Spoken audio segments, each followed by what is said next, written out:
आज इस चैनल बाग़े मोहब्बत में जो नज़म आपकी खिदमत में पेश करने जा रहे हैं उसे हमने लिया है वसी शाह साहब की एक किताब से।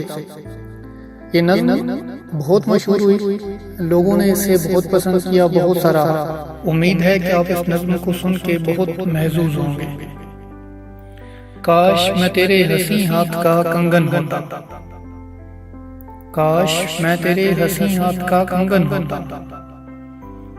तू बड़े प्यार से, बड़े चाव से, बड़े मान के साथ अपनी नाजुक सी कलाई में चढ़ाती मुझको, और बेताबी से फुरकत के खज़ां लम्हों में तू किसी सोच में डूबी जो घुमाती मुझको। मैं तेरे हाथ की खुशबू से महक सा जाता जब कभी मूड में आकर मुझे चूमा करती।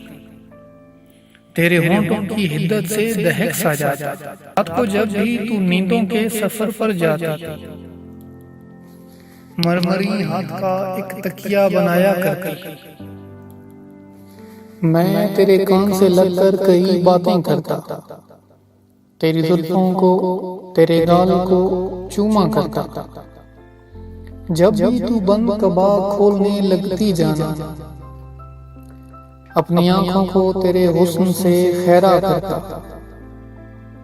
मुझको बेताब सरकता तेरी चाहत का नशा, मैं तेरी रूह के गुलशन में महकता रहता।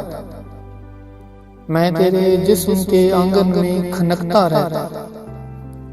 कुछ नहीं तो यही बेनाम सा बंधन होता, काश मैं तेरे हंसी हाथ का कंगन होता।